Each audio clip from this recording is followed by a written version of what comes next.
Ladies and gentlemen, please put your hands together for my pops, Les Cowie. Well, I'm not sure I want to tell this story. It's really kind of embarrassing because, like the other stories, it's 100% true, as my wife will testify.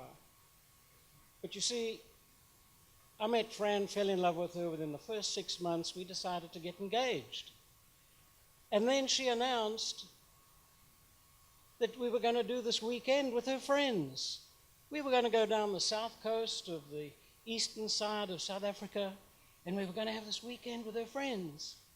Well, a bunch of the friends I had met, the women, for the first time I was going to meet the guys. And I really wanted to make an impression. So we got down there and we had a few drinks on the Friday evening, and then the one guy who had been a Congo mercenary and was known kind of like Secret Service stuff. He'd been a hired hand in the Congo days, Graham MacDonald, and he announced that they were going to go scuba diving the next day. Les, do you scuba dive? No, I've never scuba dived. Hey, you guys go and, I'll hang around. You can't hang with the ladies. You come in with us. No, I've never scuba dived. We'll show you. And I need a license. No, you don't need a license. We'll just put you in the swimming pool. We'll give you some tanks. We'll teach you how to scuba dive. Well, you see, here's the problem. There were things that I hadn't told Fran about my body. Bob, don't go there. You see, when I swim, if I stroke, I can swim. When I stop, I sink. Well, they got me into the swimming pool. They put on these tanks. They taught me breathing stuff. And it wasn't long before we discovered, sure as nuts, I sank. Graham, who'd been a Navy SEAL, announced that 4% of the population has a negative buoyancy. He said, Les, don't worry. You won't need weight belts. So that was it. I said to Fran, what am I going to do? I don't want to embarrass you, but I've got to go with these guys tomorrow, and I'm terrified. She said, they'll take care of you. Well, here's the thing. You see, there were some debts I had, my car, my credit cards, and I hadn't yet paid for the engagement ring that we'd picked. So I called my insurance broker, and I said, I need some insurance coverage.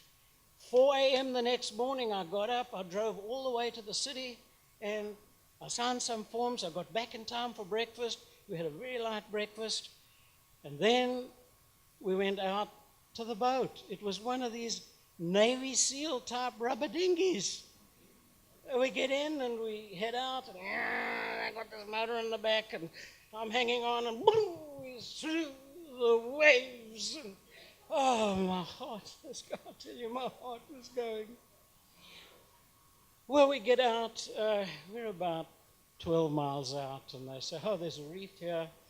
They put down an anchor line, it's anchored, and then Graham turns to his friend, Barry, and says, okay, Barry, you and I'll go down. Les, you just hang on here. We're going to go down. This is an area where there are a lot of great white sharks, and we just want to check it out and see how it is. So we'll go down. You sit there. I'm fine with that.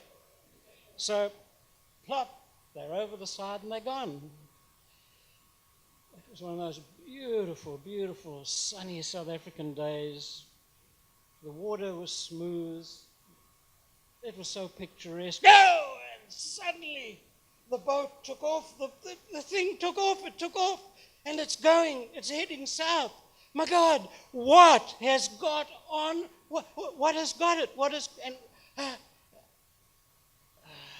it stopped.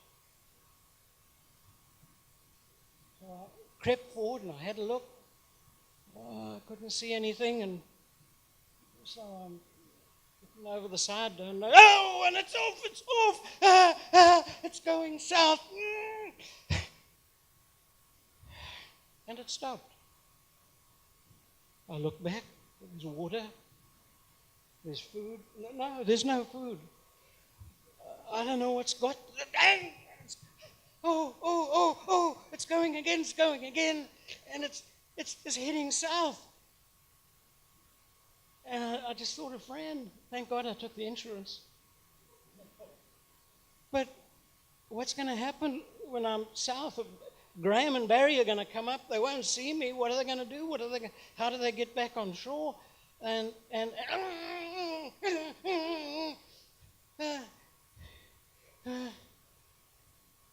perhaps the Coast Guard will find me. But if the Coast Guard finds me, how do I get them back? How do I get them back to there? How do I? So I looked to the side and I thought I'll get some landmarks. And I checked. I saw a lighthouse, and then just a little further south I saw a farmhouse. It took off again, and I really didn't like it. I was really frightened, I can tell you. And stops again. So I checked my landmarks. It did this 2 or 3 times, and I checked my landmarks. But the landmarks never moved. And then it struck me. It wasn't a whale, it wasn't a great white shark. It was the very strong Mozambique current that is in that area. And every now and again a swell would come through and the boat would go. And I thought it was heading south. It was the current. And I felt really, really embarrassed. Graham and Barry came up and they said, "Hey, it's great down there. There are a couple of sharks, but we haven't seen any great whites. Your turn now." Oh, I'd had enough by then, but nonetheless, rolled over, flopped down, down we went, and still today, in one of our photograph albums, we have a photograph of me with aqualungs and flippers, hanging on to that anchor line and waving. And oh dear, still today, if I stop stroking, I sink.